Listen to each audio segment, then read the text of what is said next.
ನನ್ನ ಹೆಸರು ರವಿ. ಊರಿನಲ್ಲಿ ನಾನೊಬ್ಬ ಯುವ ರೈತ. ನಮಗೆ ಊರ ಹೊರಗೆ ಹಚ್ಚ ಹಸಿರಾದ ಅಡಿಕೆ ತೋಟವಿದೆ.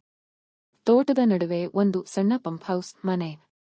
ನಾನು ಹೆಚ್ಚಾಗಿ ಸಮಯ ಕಳೆಯುವುದು ಅಲ್ಲಿಯೇ. ಪ್ರಕೃತಿಯ ಮಡಿಲಲ್ಲಿ ಇರುವುದು ನನಗೆ ಬಹಳ ಇಷ್ಟ. ಆದರೆ ಆ ದಿನ ಪ್ರಕೃತಿಗಿಂತ ಸುಂದರವಾದದ್ದು ನನ್ನ ಮಡಿಲು ಸೇರುತ್ತದೆ ಎಂದು ನಾನಂದುಕೊಂಡಿರಲಿಲ್ಲ. ಅದು ಜುಲೈ ತಿಂಗಳ ಸಂಜೆ. ಆಗ ತಾನೆ ಸೂರ್ಯ ಮುಳುಗುವ ಹೊತ್ತು.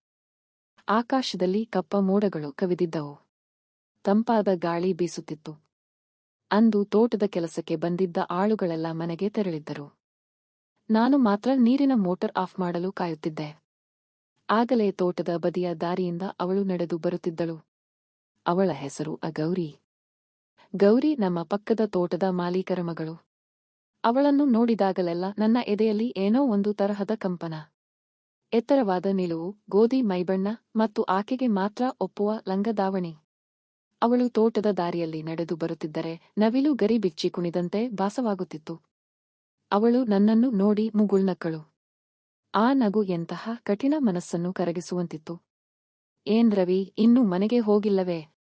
ಮಳೆ ಬರುವ ಹಾಗಿದೆ ಎಂದು ಕೇಳಿದಳು.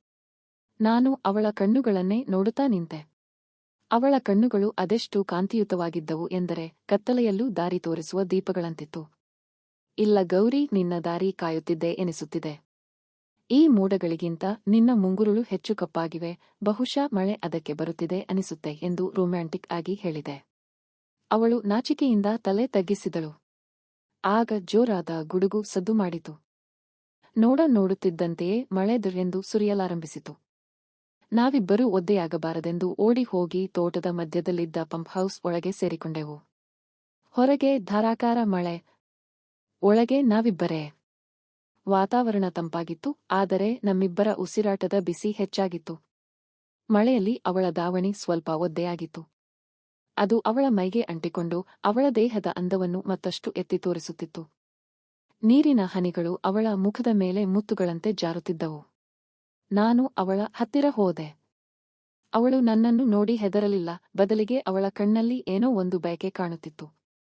ಚಳಿ ಆಗುತ್ತಿದೆಯೇ ಗೌರಿ ಎಂದು ಮೆಲುಧ್ವನಿಯಲ್ಲಿ ಕೇಳಿದೆ. ಅವಳು ನನ್ನ ಕಣ್ಣಲ್ಲಿ ಕಣ್ಣಿಟ್ಟು, ಚಳಿ ಹೊರಗಿದೆ ರವಿ, ಆದರೆ ನಿನ್ನ ಕಣ್ಣಲ್ಲಿ ಬೆಂಕಿಯಿದೆ ಎಂದು ಮಾದಕವಾಗಿ ಉತ್ತರಿಸಿದಳು. ಆ ಮಾತು ಕೇಳಿ ನನ್ನ ನಿಯಂತ್ರಣ ತಪ್ಪಿತು. ನಾನು ಅವಳ ಸಮೀಪ ಹೋಗಿ ಅವಳ ಕೆನ್ನೆಗೆ ಅಂಟಿದ್ದ ನೀರಿನ ಹನಿಯನ್ನು ನನ್ನ ಬೆರಳಿನಿಂದ ಒರೆಸಿದೆ. ಅವಳ ಮೈ ಸ್ಪರ್ಶ ವಿದ್ಯುತ್ ಸಂಚರಿಸಿದಂತೆ ಭಾಸವಾಯಿತು. ಗೌರಿ, ನಿನ್ನ ಈ ಸೌಂದರ್ಯಕ್ಕೆ ಸೋಲದ ಗಂಡಸೇ ಇಲ್ಲ.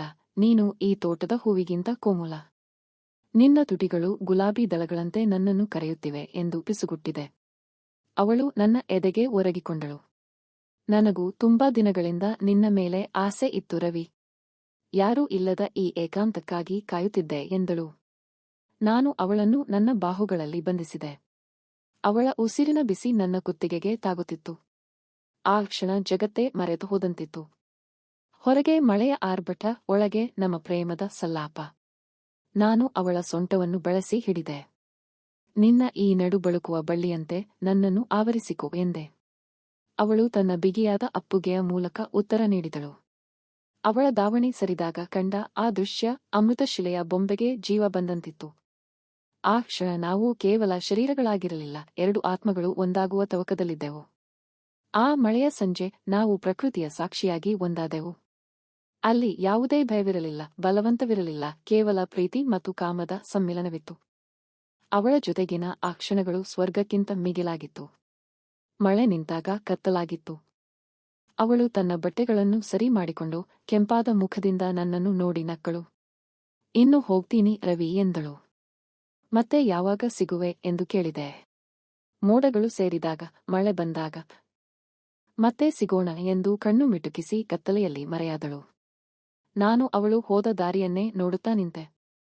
ಆ ದಿನದ ಆ ಮಾದಕ ಕ್ಷಣಗಳು ಮತ್ತು ಅವಳ ಅಂದ ನನ್ನ ಮನಸ್ಸಿನಲ್ಲಿ ಅಚ್ಚಳಿಯದೆ ಉಳಿಯಿತು. ಇದು ನಮ್ಮಿಬ್ಬರ ನಡುವಿನ ಸಿಹಿ ರಹಸ್ಯವಾಗಿತ್ತು. ಮುಕ್ತಾಯ. ಪ್ರೀತಿ ಮತ್ತು ಆಕರ್ಷಣೆ ಎನ್ನುವುದು ಸಹಜ. ಅದು ಸರಿಯಾದ ಸಮಯದಲ್ಲಿ ಇಬ್ಬರ ಸಮ್ಮತಿಯಿಂದ ನಡೆದಾಗ ಅದು ಸುಂದರ ನೆನಪಾಗುತ್ತದೆ ಹೊರತು ದುರಂತವಾಗುವುದಿಲ್ಲ.